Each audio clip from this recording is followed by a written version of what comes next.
Além da Vida, um encontro semanal com a doutrina dos espíritos, codificada pelo ilustre pensador francês Allan Kardec. Um momento de meditação, um momento de reflexão, um momento de luz. Além da Vida, uma mensagem de esperança para um novo amanhecer. Todos os domingos, às 8h30 da manhã, aqui, na Rádio Londrina.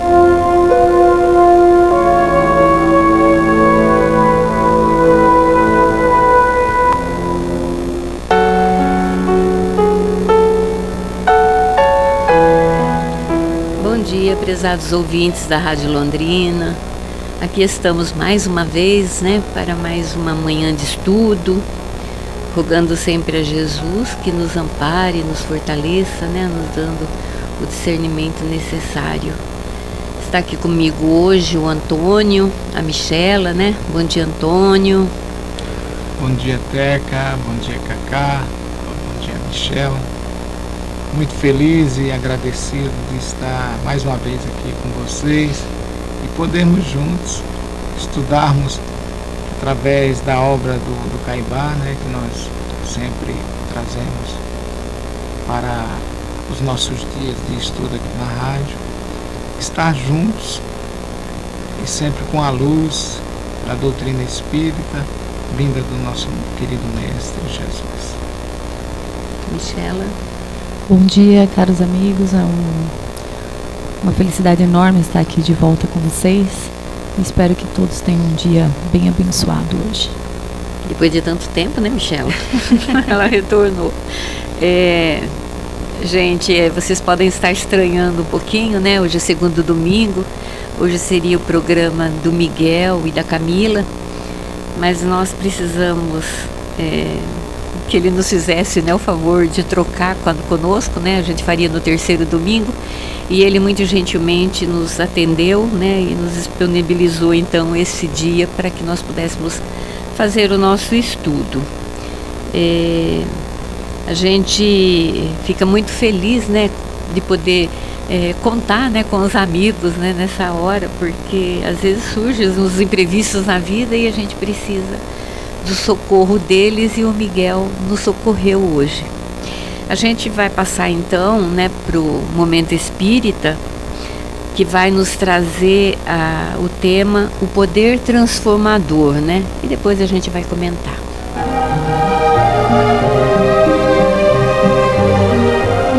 Existe na região da Puglia, na Itália, uma encantadora província chamada Alberobello. O nome deriva de Silva Arboris Belli, que significa selva das árvores de guerra. Bem situada geograficamente entre os mares Adriático e Jônico, no alto de uma colina, desde tempos antigos, mereceu a cobiça de conquistadores de diversas procedências. Chamam a atenção as casas Trulli, que significa cúpula. São casas brancas, cilíndricas, construídas por pedras superpostas. O teto é formado por uma cúpula, também de pedra, onde muitas vezes são pintados símbolos. As Trulli existem apenas nessa região, ao norte de Puglia, mas em nenhum outro lugar a concentração é tão grande quanto em Alberobello. Por isso mesmo, são consideradas Patrimônio da Humanidade pela Unesco desde 1996. A província tem uma história rica de glórias e de sacrifícios, sendo na atualidade uma grande produtora de azeite de oliva.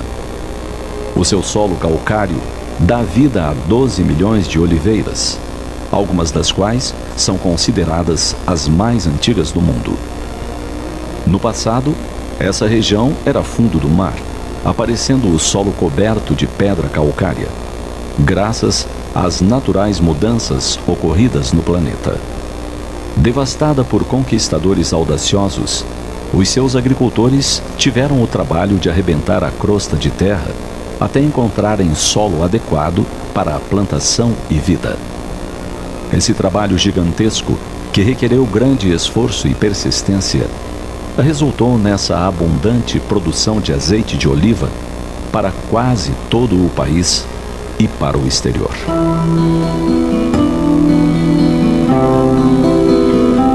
Visitando essa região produtora e que atrai centenas de turistas de forma constante, pensamos no que o ser humano é capaz de fazer. O seu poder transformador decide conquistar o solo e o faz, vencendo a rocha, buscando a terra fértil para a produção farta. Nesses dias difíceis que vivemos em nosso país e no mundo, caberia a cada um de nós nos utilizarmos desse poder extraordinário. Ante as pedras das dificuldades que se apresentam, podemos acionar nossos esforços para vencê-las, sejam as de caráter particular, sejam as que são de toda a comunidade.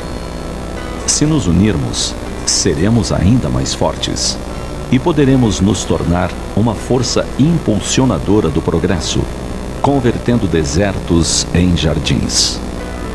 Verdadeiramente, pedras em pães, em grãos, em alimento salutar. Nosso verbo, nossas atitudes, poderão incentivar almas indiferentes ou agitadas em tormentos a modificarem o próprio rumo. Nossas ações servirão de exemplo aos que nos observam e que, estimulados por elas, agregarão esforços aos nossos para a solução de graves problemáticas que angustiam a muitos. Unidos, poderemos erradicar a ignorância, abrandar a fome e agasalhar os que padecem nas intempéries. Com esforço contínuo, encontraremos o abençoado solo do amor para a plantação da ventura e da paz. Conscientes dessa nossa capacidade, tornaremos digna nossa existência terrestre, agindo de forma positiva.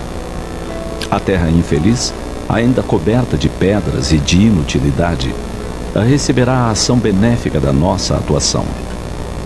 Façamos isso. Coloquemos as mãos em ação, coração e cérebro no bem.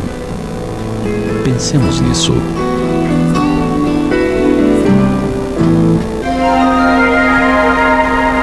Os textos do Momento Espírita estão à sua disposição na internet. É só acessar momento.com.br.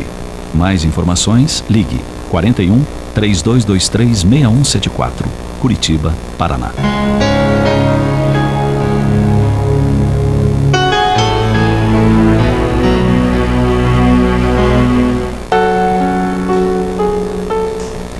Aí, prezados ouvintes, a mensagem do Momento Espírita. E só para título de informação, quem quiser de repente ouvir novamente essa mensagem, assim como outras mensagens, né, é só procurar lá no momento.com, né, que vocês vão encontrar vários desses textos que é lido aqui no início do programa. Quando passava, né, falava aí sobre o poder transformador, eu me lembrei daquela frase, né? Na natureza nada se perde, tudo se transforma. E é exatamente isso. Naquele lugar onde você pensa que nada pode acontecer, né, com esforço, com criatividade, a gente consegue transformar, às vezes, em coisas tão úteis, né, e muito boas para o progresso, tudo. Assim como nós também, né, criaturas de Deus também, né, por mais que às vezes pense assim, o coração endurecido, aquela pessoa é assim ou assada, mas com o tempo, com a misericórdia divina e através das reencarnações, nós vemos que todos nós podemos nos transformar, nos modificar, né, e nos tornarmos então criaturas perfeitas, né, ou quase perfeitas, porque a perfeição é Deus, e nos tornarmos mesmo, né, criaturas melhores, através então de novas oportunidades, porque Jesus mesmo disse, né, nenhuma das minhas ovelhas se perderá. Então tudo vai se transformando, tudo vai se modificando, né, Michela? E o que chama a atenção, né, é que ali na mensagem ele mostra o que Jesus já havia nos mostrado há muito tempo. Primeiro, que a capacidade nossa, do ser humano, da transformação do nosso planeta, das coisas, né, do solo e tudo que ele mostrou ali, mas ainda mais a nossa transformação interna. Ele veio por meio de muitos exemplos, né? Pedro, que a gente vai conversar hoje um pouquinho, é um desses exemplos que se transformou internamente e se mostrou outra pessoa. Paulo, que era Saulo, se transformou em Paulo. Se a gente ver no nosso convívio todas essas transformações que realmente mudam as pessoas. A gente teve aí uma pandemia de Covid, onde todos começaram a se importar uns com os outros.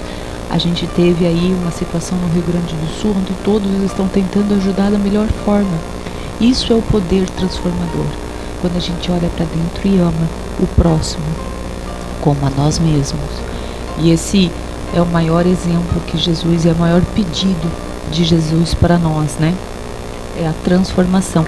Tem uma historinha que eu acho, se a Teca me permitir falar bem rapidinho, que eu acho muito interessante, que um certo gerente chegou na sua sala e tinha um balde esquecido no meio da sala. E ele tirou o balde e botou pelo cantinho, porque estava bem no meio da porta para entrar, e chamou uma pessoa e perguntou: olha, esse balde é seu? Das meninas da limpeza. Ela falou: não, não é meu não, é de fulano. Aí chamou fulano: esse balde é seu? E assim foi indo. Pela quarta pessoa, ele chamou: olha, esse balde é seu? Ela falou: não, não é meu, mas não deveria estar aqui. Ela pegou o balde e tirou da sala.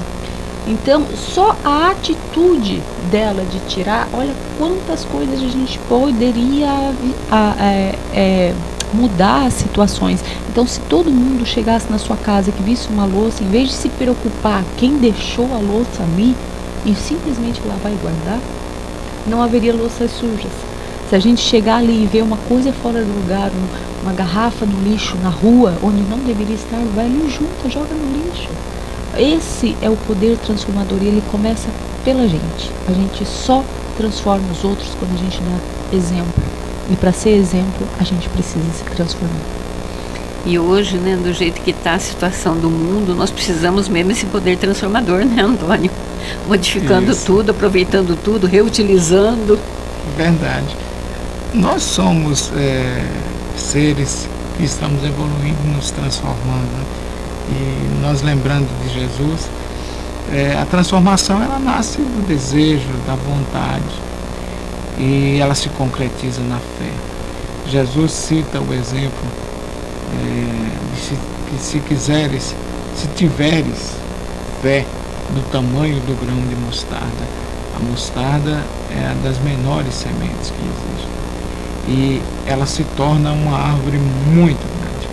Então, essa transformação da semente na mostarda, na árvore, é uma determinação da natureza tão forte que Jesus utiliza para nós, porque a semente, ela não se pergunta se vai dar certo, se pode ou não fazer, ela faz.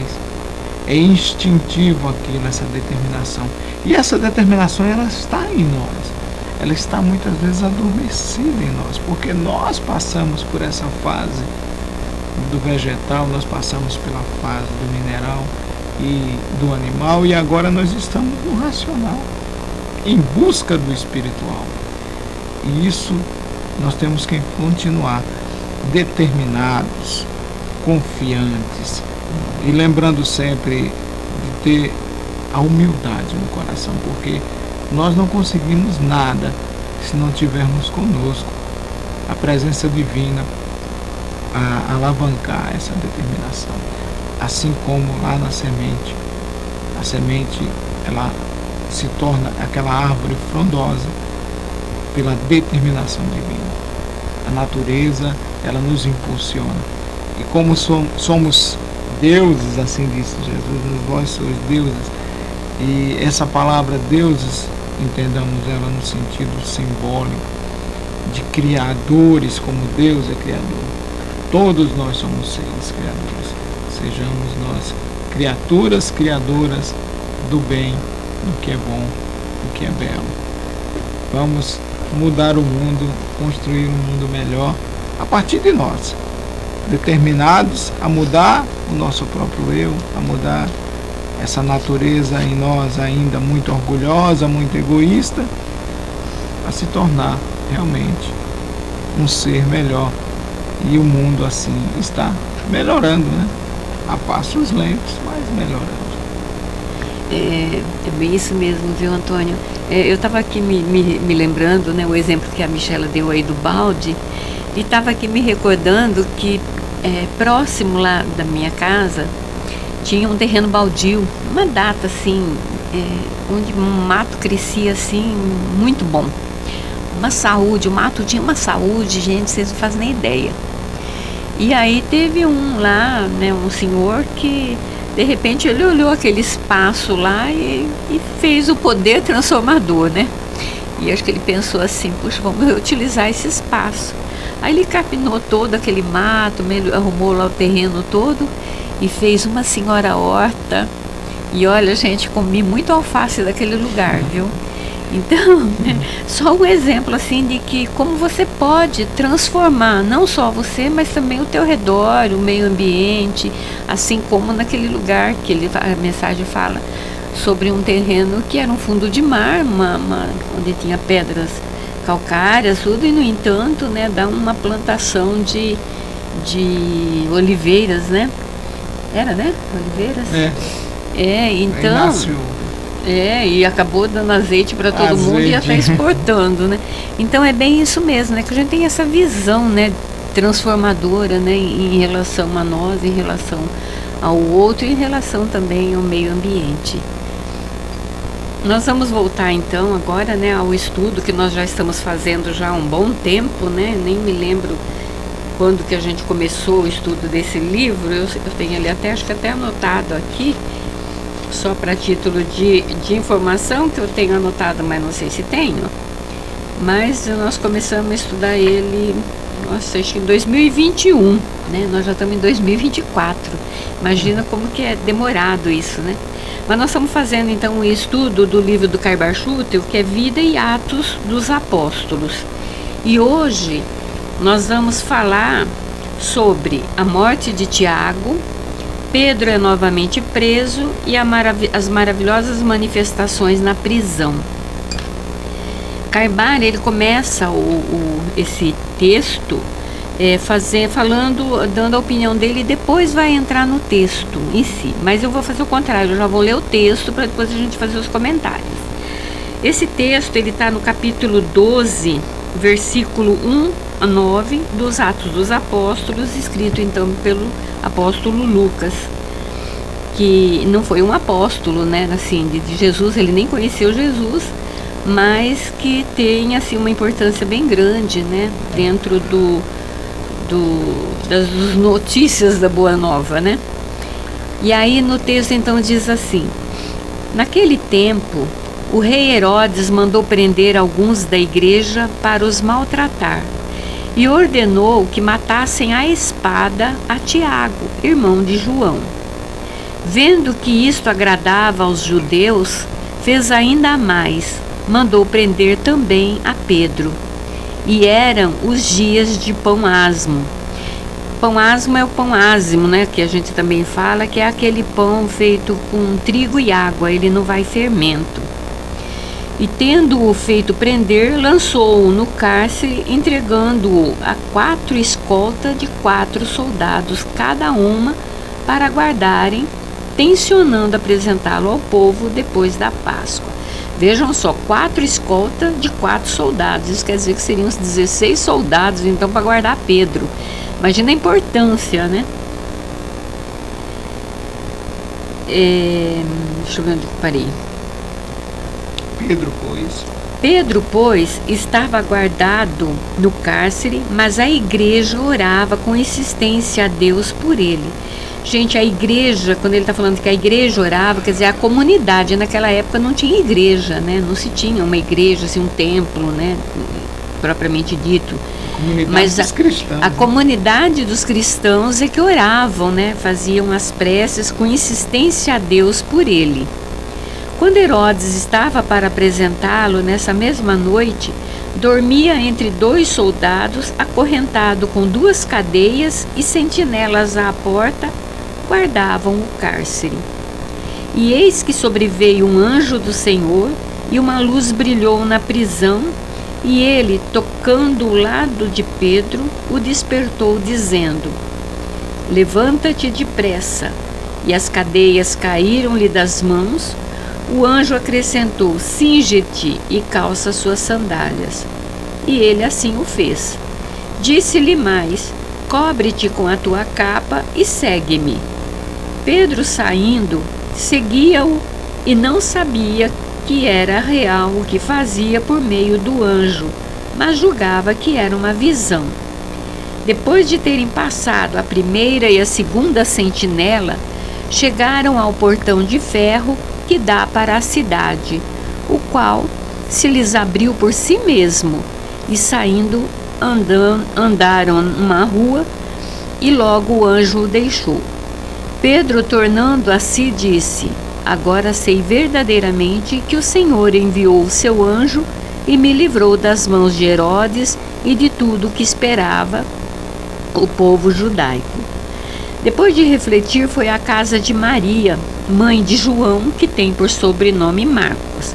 Aqui, gente, ele está falando de Maria Marcos. Lembra? A gente já falou dela em estudos passados, que Maria Marcos era irmã de Barnabé, né? Então Barnabé era tio de João Marcos, que depois Maria Marcos pede a Barnabé que leve então João Marcos para ele servir também a Cristo.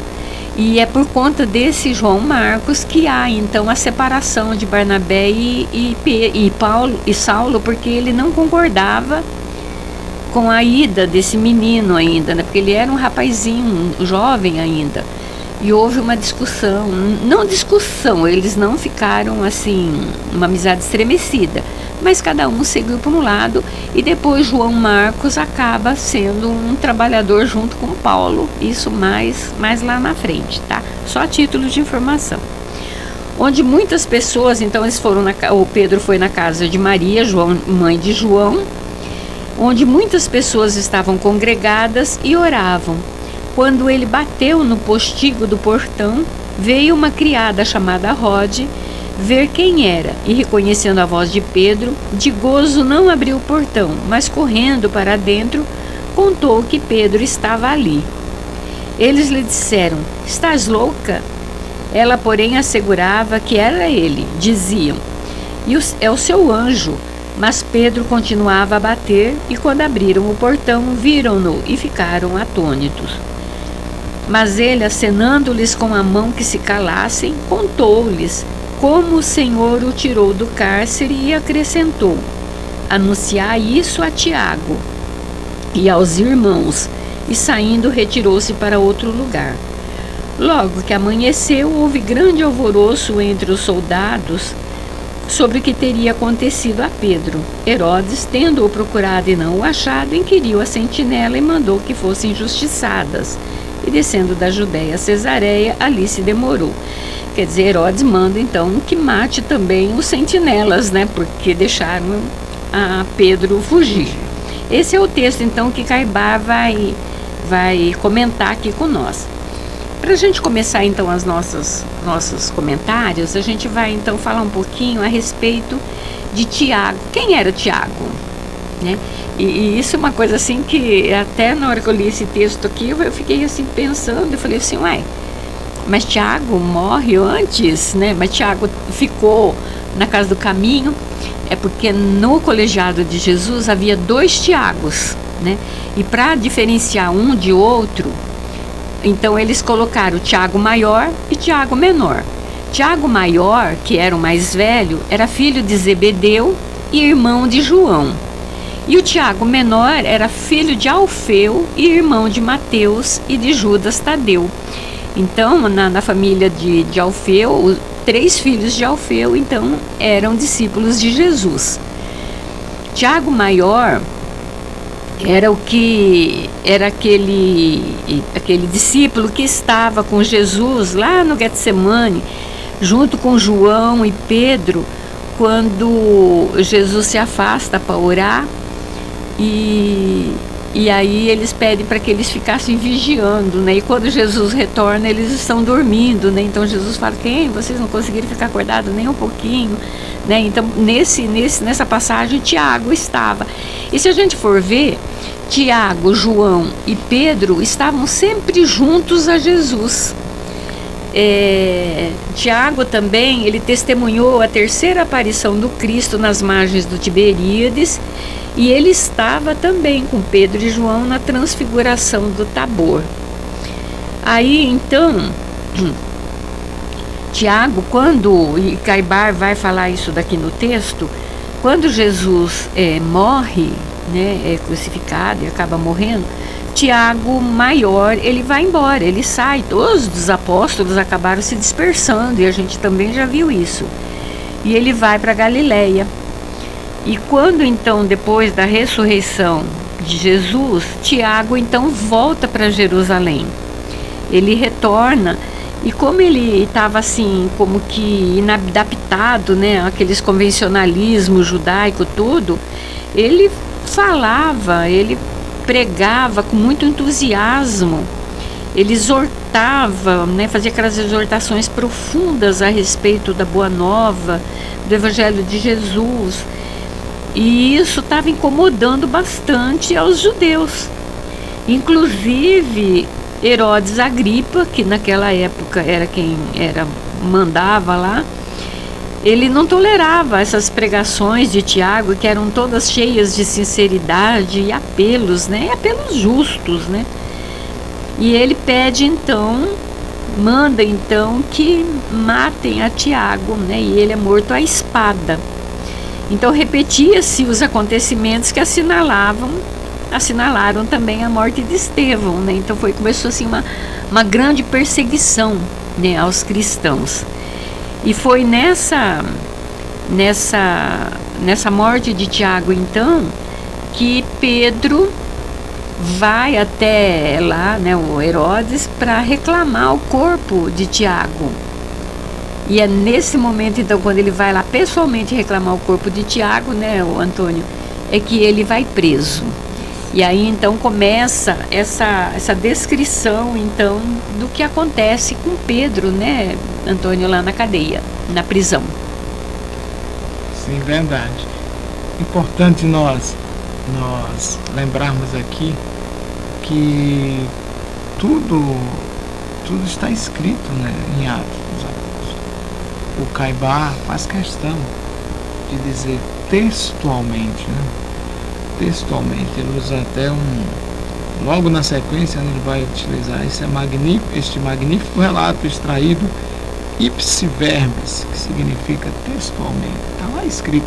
Essa natural preocupação de falar algo que está escrito nos livros sagrados para essa comprovação de que o fenômeno mediúnico, ele existe desde que o mundo, ele está registrado, inclusive, no livro sagrado. Não é uma criação da doutrina espírita. Essa preocupação do nosso querido patrono, o nosso Sr. Schutter, em deixar claro de que tudo está lá escrito. Esses fenômenos fazem parte da humanidade, fazem parte de nós mesmos. Mas a grande importância que nós devemos dar a isso é trazer o fenômeno para o nosso conhecimento, buscando conhecê-lo e lembrar da máxima de Jesus. A máxima: amai-vos uns aos outros. Trazer os conhecimentos para ampliar o nosso amor um pelos outros, buscando sempre o acolhimento daqueles mais necessitados.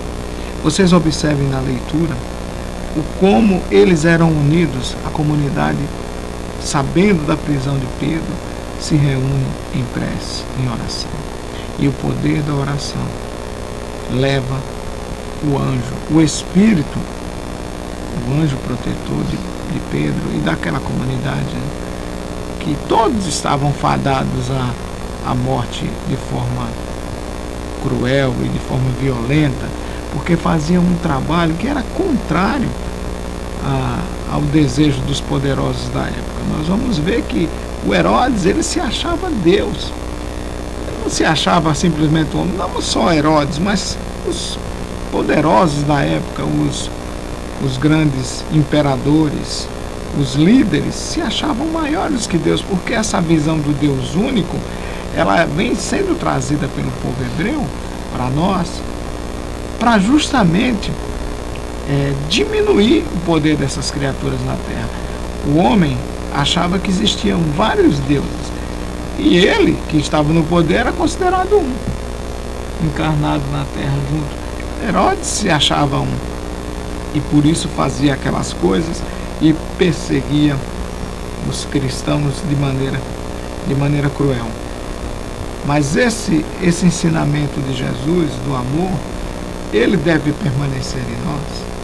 E permanecia tanto no próprio Tiago e no próprio Pedro, que estão sendo citados aqui nesse momento, né, junto com a comunidade. Cada um tinha o seu jeito de ser, óbvio. Tiago era mais, vamos dizer assim, era politicamente mais emocionado. Ele não tinha, como lembrava o próprio João, o Batista, de que não tinha papas na língua. Ele falava mesmo, ele não tinha medo de falar. E ele cobrava para a comunidade, cobrava das lideranças, cobrava melhorias para as pessoas, para o povo, além dos ensinamentos do Cristo. Mas o que eu quero deixar mais claro aqui para nós, que além do fenômeno mediúnico, que está registrado aqui e que não há dúvida de que isso é real e que não é uma criação da doutrina espírita, é que o fenômeno do amor nos transforma. Quando nós, de fato, colocamos o amor em primeiro lugar para buscar viver além das nossas famílias, esse amor além dos nossos familiares, para que eles nos transformem e transformem aqueles que nos cercam, que nos rodeiam. Esse fenômeno, ele é o mais impressionante. E esse fenômeno é o que fez do Cristo essa criatura maravilhosa que dividiu os tempos antes dele e depois dele, que fez com que esses homens dessem suas vidas para trazer para nós essas histórias magníficas, maravilhosas, que fazem com que hoje nós nos emocionemos e temos cada vez mais determinação e coragem de mudar em nós as nossas próprias mazelas, os nossos próprios defeitos, buscando nos amar como Jesus nos amou. Isso é o que é mais impressionante e é o que é mais fantástico no fenômeno, o fenômeno da transformação pelo amor. Quando nós, de fato, nos amamos de verdade. E isso vai começar de forma bem pequenininha, nascendo de nós, assim como dizia Jesus na parábola do grão de mostarda. Ela já está em nós. Essa centelha divina nos mostra de que somos herdeiros do Deus único, que nós temos esse amor dentro de nós. Vamos buscar realmente essa transformação. E vamos observar que o fenômeno aqui é muito grandioso, arrombando as portas das cadeias de ferro, os portões, destruindo tudo, mas a grande movimentação tem que ser essa destruição dentro dos nossos corações, do nosso próprio egoísmo, do nosso próprio orgulho, diminuindo isso e aumentando em nós esse amor, o amor de Jesus, para que nós possamos continuar. Vamos continuar, né, Terezinha? Sim, a gente não pode parar, não. No livro A Gênese, gente, lá no capítulo 14, quando vai falar dos fluidos, vamos falar um pouquinho mais do fenômeno acontecido aqui nessa passagem, que é bastante interessante e que muita gente às vezes fica assim meio que, como é que pode, né? Como é que isso acontece? E que anjo é esse, né? E a gente sabe que esse anjo eram espíritos, né? Espíritos que estiveram lá e acabou acordando a Pedro. E aí aqui na Gênesis, quando ele vai falar sobre aparições e transfigurações, lá no capítulo 14, ele vai dizer assim, ó: em seu estado normal, o perispírito é invisível para nós, tá? Mas como está formado com matéria etérea, o espírito pode, em certas circunstâncias, fazê-lo sofrer, por um ato de sua vontade, uma modificação molecular que o torne momentaneamente visível. É assim que se produzem as aparições, que não mais do que os outros fenômenos, não estão fora das leis da natureza. Este não é mais extraordinário do que aquele do vapor, que é invisível quando está muito rarefeito e que se torna visível quando está condensado. Eu me lembro que quando eu estudava nessa parte aqui, eles falavam para a gente fazer, dava o exemplo da panela, né? A panela está lá no fogo fervendo, você não vê a fumacinha saindo, né?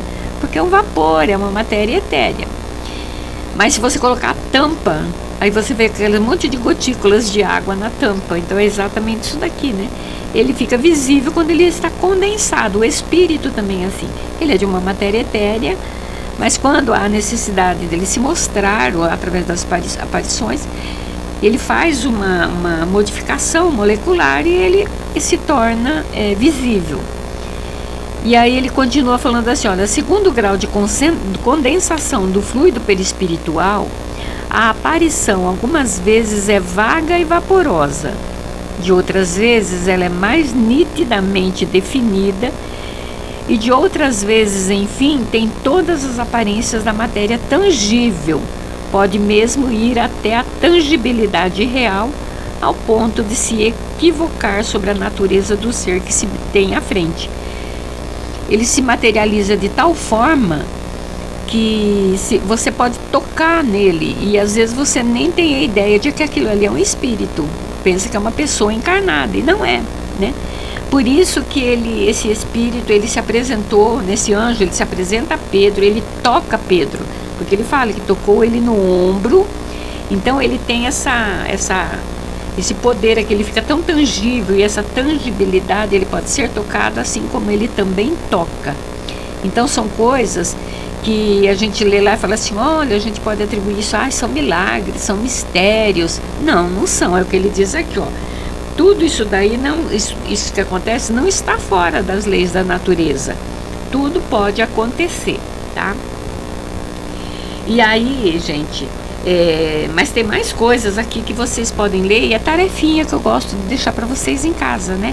Leia lá o capítulo 14, né, quando vai falar os fluidos na Gênesis, que vocês vão entender bem isso daí, do que a gente está falando. E também o livro dos médiuns, né? No livro dos médiuns, lá na segunda parte, gente, é impressionante o que vocês vão aprender lá. É muita coisa. Mas eu vou passar a palavra para a Michela agora, e depois nós voltamos nesse assunto, sobre a manifestação dos espíritos. E uma coisa que eu não falei logo no início do programa, eu gostaria de falar agora, é assim, quando a gente falava a respeito de Tiago, e aí Carbava, ele vai dizer assim, que Tiago foi o primeiro discípulo intemerato que se sacrificou pela religião. Quer dizer, intemerato quer dizer honesto, sério, né? E aí, gente, vocês podem perguntar assim para mim, senhora, mas não foi Estevão? Né? Porque a gente comentou isso lá logo no começo, né, da morte de Estevão e tal. Fala assim, mas Estevão não foi o primeiro que morreu, né, na época da perseguição toda? Aí que Kardec, Caibar deixa bem claro, ó, primeiro discípulo dos 12.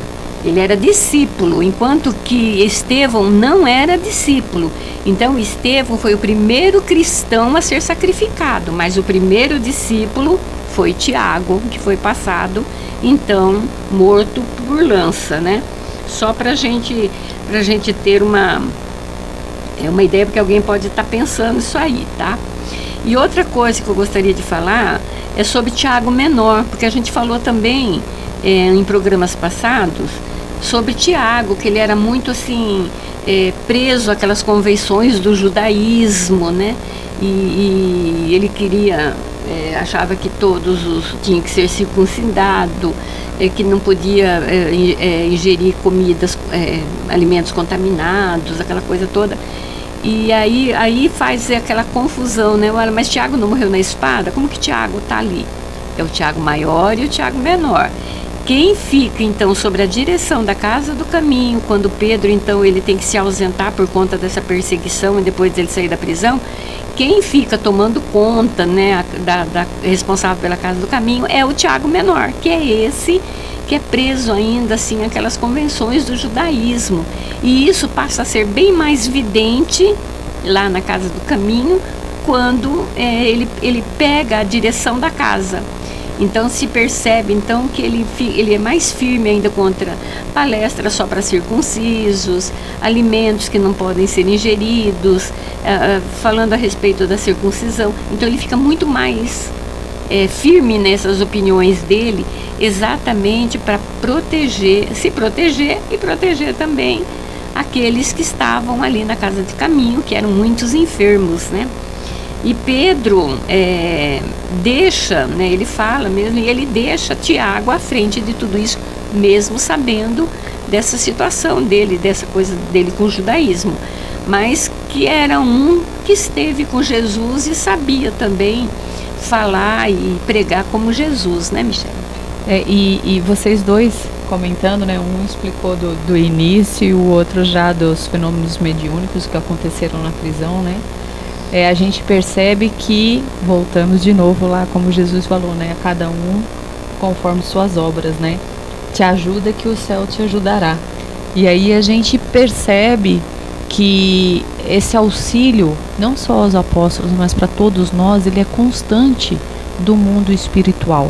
Não é regalia de Pedro ou de qualquer pessoa, mas sim dessa transformação que faz com que a gente se torne cada vez pessoas mais ligadas no propósito que Jesus veio fazer aqui na Terra. E no capítulo 9 do Livro dos Espíritos, que fala sobre a intervenção dos espíritos no mundo corporal, existe a pergunta, né, quantos espíritos aqui na Terra interferem? E a resposta deles é muito mais do que você pensa, né? E ainda fala também aqui, na pergunta 489, há espíritos que se ligam a um indivíduo em particular para protegê-lo? E a resposta é sim. O irmão espiritual é o que chamas de bom espírito ou bom gênio ou ainda anjo protetor, tá? Então esses espíritos estão sempre ligados conosco. E como o Antônio falou, o poder da oração é de acordo com seus méritos. Quem dera nós pudéssemos sair daqui com pessoas bendizendo a nós sobre os nossos atos, o que a gente faz. E aí a gente cai também lá no capítulo 12 sobre o homem de bem, né, que a gente vai falar sobre a perfeição moral e o homem de bem, as características de um homem de bem. E aí tem na pergunta 918 no Livro dos Espíritos: por que sinais pode-se reconhecer um homem o progresso real que ele deve elevar seu espírito a uma hierarquia espírita? E aí tem a resposta de que o espírito prova sua elevação quando todos os atos de sua vida são a prática da lei de Deus e quando compreende por antecipação a sua vida espiritual. Então o homem de bem não é só aquele que estuda, que lê a Bíblia ou que lê a palavra de Jesus ou é o cristão.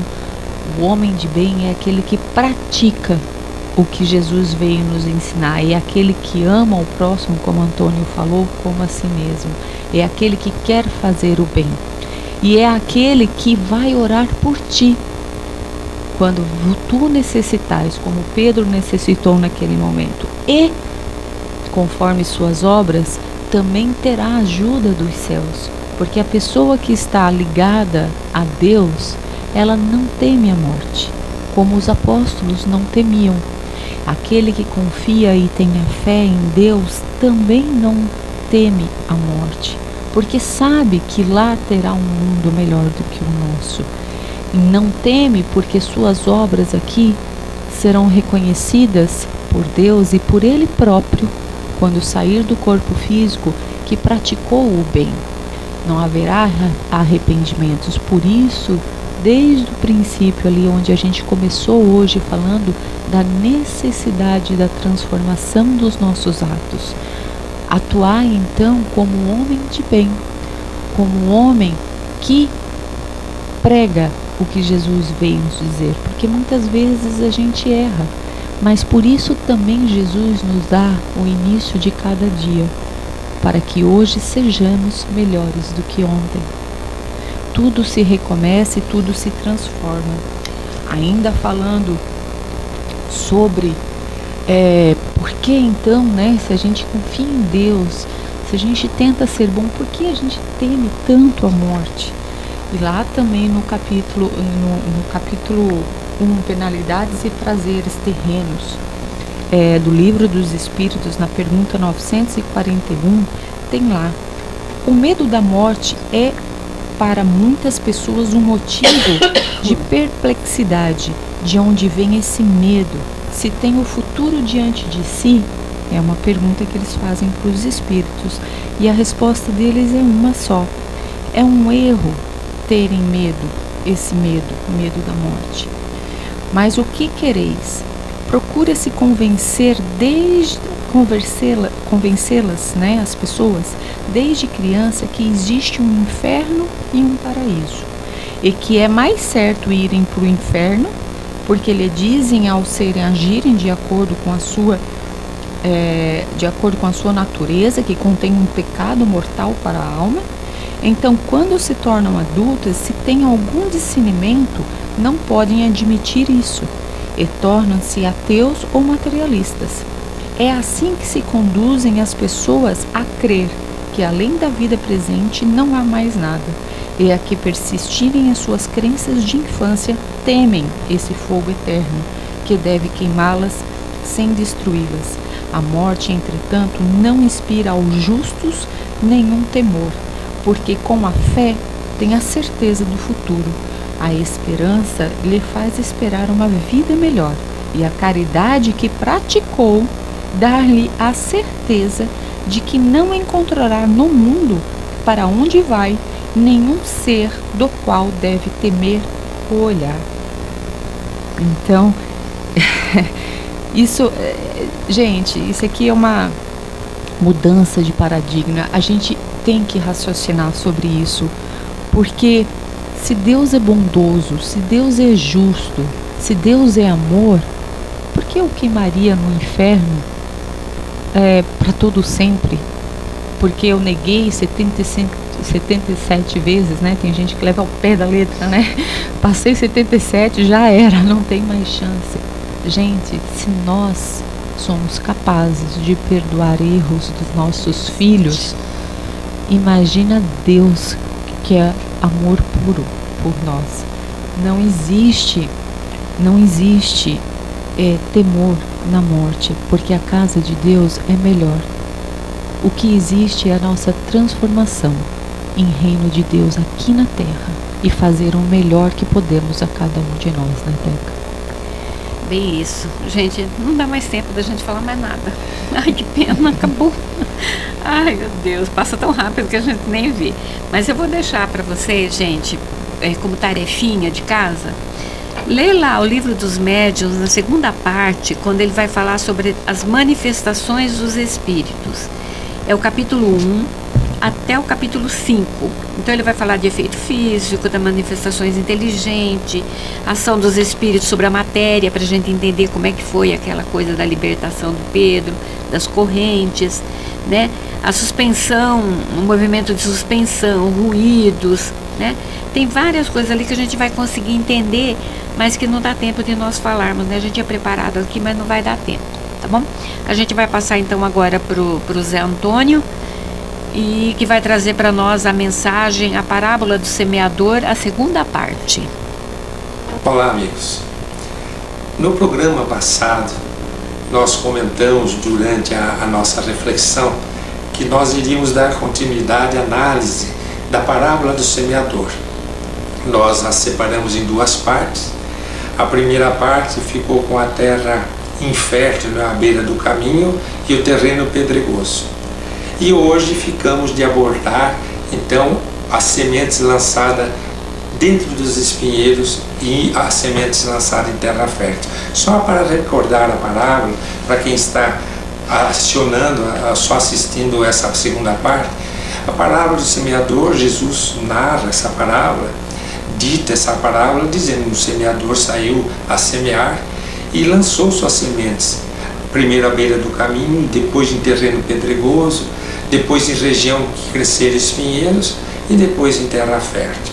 E explica para os seus apóstolos que ele é o semeador, que as sementes são a mensagem do seu evangelho, e que à beira do caminho são as pessoas que não estão ainda com maturidade para buscar os ensinamentos do mundo espiritual, que nem se interessam por isso, que a terra pedregosa é aquela que recebe a mensagem, se entusiasma, se emociona, mas não tem estrutura para prosseguir na sua espiritualização, e que existiria então terreno sufocado pelos espinheiros, quer dizer, a semente cai, ela germina, mas quando ela começa a crescer, os espinheiros não deixam ela crescer. E, por último, a terra fértil. Então nós vamos analisar hoje o que seriam as sementes lançadas em região de espinheiro. Fica muito claro que o próprio Cristo nos ensina, explicando aos apóstolos o que ele quis dizer nessa parábola. Os espinheiros são as nossas, vamos hoje analisar à luz da doutrina espírita, dos conhecimentos atuais, são as nossas tendências inferiores. O que quer dizer?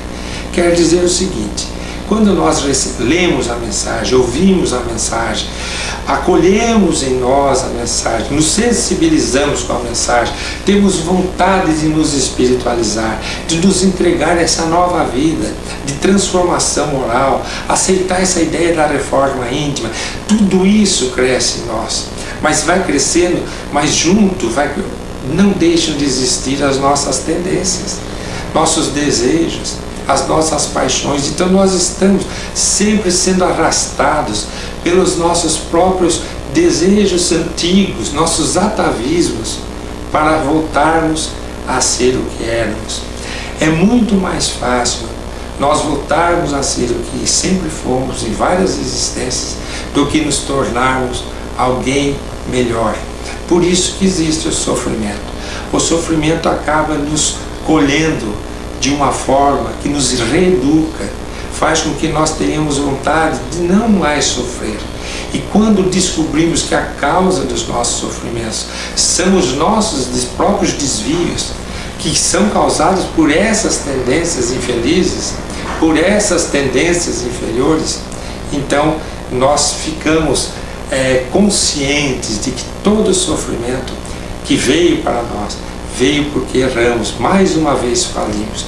Então aí nós queremos não mais errar. Então nessa ânsia de não mais errar, nós aceitamos as mensagens espirituais nesta nova vida, damos margem a essas coisas maravilhosas, esses ensinamentos, a essas orientações sublimes que chegam a nós, convocando-nos a essa nova existência. No entanto, dentro de nós as nossas tendências ficam nos convocando para voltarmos a ser o que éramos, e não raramente caímos de novo, perdemos mais uma existência. Por isso que Jesus diz que existem esses espinheiros e eles são danosos. Ivone Pereira, ela narra num livro chamado Cânticos do Coração uma história muito interessante, em que um médium lá na cidade de Ouro Preto, onde ela cresceu, onde ela viveu os anos de sua vida lá dos seus pais, um médium era receitista, recebia Dr. Bezerra de Menezes, passava receitas impecáveis, infalíveis, que sempre funcionavam. Era um médium de uma capacidade muito grande e trabalhava ali de forma bastante organizada, bastante determinada, bastante abnegada, até que chegou a hora da política. Quando chegou a época da política, naquela época, Ivone Pereira, para vocês terem uma ideia, desencarnou em 1988, se não me engano. Ela tinha 14, 15 anos quando isso ocorreu. Aquela época da política já era apaixonada, né? Ainda mais na região de Ouro Preto. Então aquele médium começou a faltar nas reuniões mediúnicas, começou a ir só para as reuniões políticas, começou a se envolver de novo com a política, que eram as suas tendências. De vez em quando aparecia no centro. Só que em vez de receber os espíritos que davam as receitas, tudo, começou a se envolver com um obsessor, um espírito que o incorporava cheio de ódio, que o envolvia, chegava a jogá-lo fora da mesa, derrubá-lo da cadeira. Dava muito, passou a dar trabalho nas reuniões mediúnicas. E aí o dirigente da casa, junto com os amigos, davam passe, faziam ele sair daquele transe, voltar a se acomodar na cadeira, até que um dia esse espírito se manifestou e disse: no século passado, aqui nesta cidade, Vila Rica, que era a mesma cidade que virou Ouro Preto, aqui em Vila Rica, ele era um superintendente aqui do Império, e eu era uma pessoa que era seu serviçal, eu era empregado, braço direito dele. E ele começou a tirar dinheiro, roubar os bens públicos. E à medida que ele roubava, ele pedia que eu fosse lá buscar. E eu ia sem saber para que era aquele dinheiro, para que eram aqueles materiais que ele pegava e levava para ele. E eu trazia por ordem. E um dia, ele percebe que ele ia ser descoberto. O que ele faz? Ele resolve reunir toda a diretoria da região e me entregar, dizendo que descobriu que alguém estava roubando o tesouro e que era eu. Eu tinha 8 filhos. Ele me entregou e naquela época a justiça era forca. Pedi compadecidamente a ele que dissesse a verdade. Ele não quis dizer. Ele disse que era eu e foi até o fim. Eu estava ali em praça pública, nesta praça, que é a mesma praça ali no centro da cidade de Ouro Preto, era a mesma de Vila Rica. Ali, com a corda no pescoço, eu pedia a ele, eu suplicava, conte a verdade. Não fui eu. Eu nem sabia que se destinava aqueles bens que eu ia buscar. E ele, sem nenhuma compaixão, deixou que eu fosse ali enforcado. O sobrenome da minha família foi tirado. Minha família envergonhada teve que fugir, mudar para cidades, outras cidades. Meus filhos, 8 filhos, foram desonrados, sendo que eu não tinha feito nada. O ódio que eu tinha por ele, eu não consigo me livrar dele. Quero que ele pague. Vim aqui, estou me vingando e vou me vingar. E por ele mesmo esse espírito dá esta mensagem. Aí os dirigentes da casa percebem que o momento é sério. E naquela reunião, Dr. Bezerra incorpora o diretor da casa, não ele que estava já perturbado, desequilibrado, e dá uma mensagem psicofônica, conversa com aquele médium: meu irmão, estamos numa hora muito preocupante. Eu peço de coração que nas próximas 3 semanas não se aproxime de bares, não se aproxime de rodas políticas. Passando essa fase, passará o risco que você está correndo de pôr tudo a perder, toda a chance que você teve nesta existência de se recuperar de suas atitudes negativas do passado. 3 semanas pediu o Dr. Bezerra, ele não conseguiu. Na semana seguinte ele já não veio na reunião, foi para uma reunião, foi para um bar, começou uma discussão política. Quando começa aquela discussão, eles esbofeteiam uma das pessoas da mesa.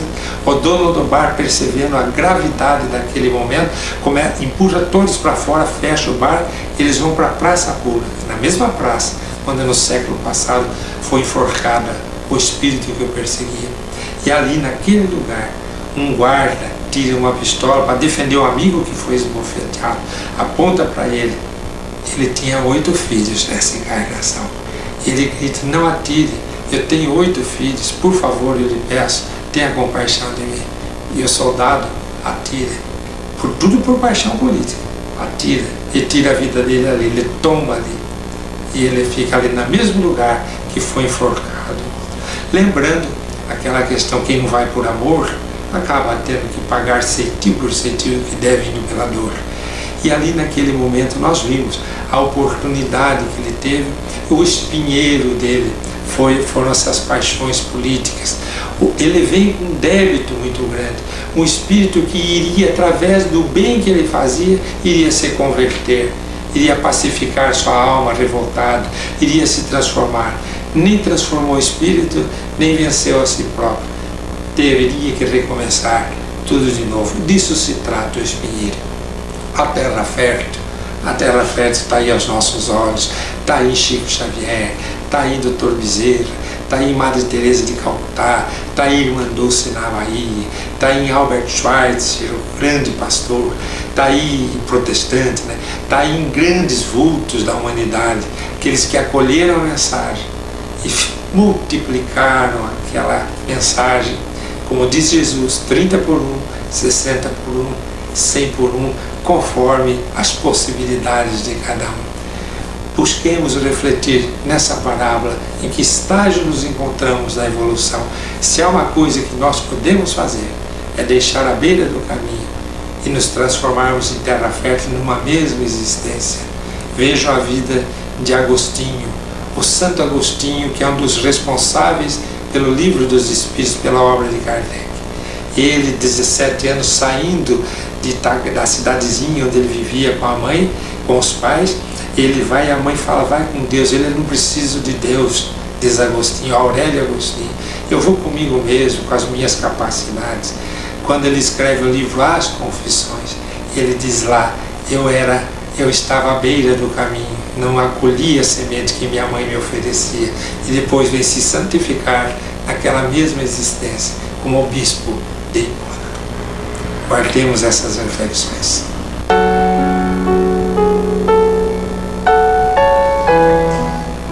Bom, encerramos aqui então o nosso programa, né? Desejando a todos uma feliz semana, um domingo de muitas bênçãos e muita paz.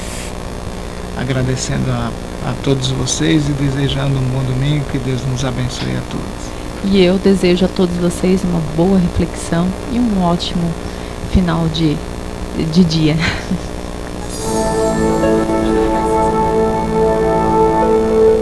Além da vida, um encontro semanal com a doutrina dos espíritos, codificada pelo ilustre pensador francês Allan Kardec. Um momento de meditação, um momento de reflexão, um momento de luz. Além da vida, uma mensagem de esperança para um novo amanhecer. Todos os domingos, às 8h30 da manhã, aqui, na Rádio Londrina.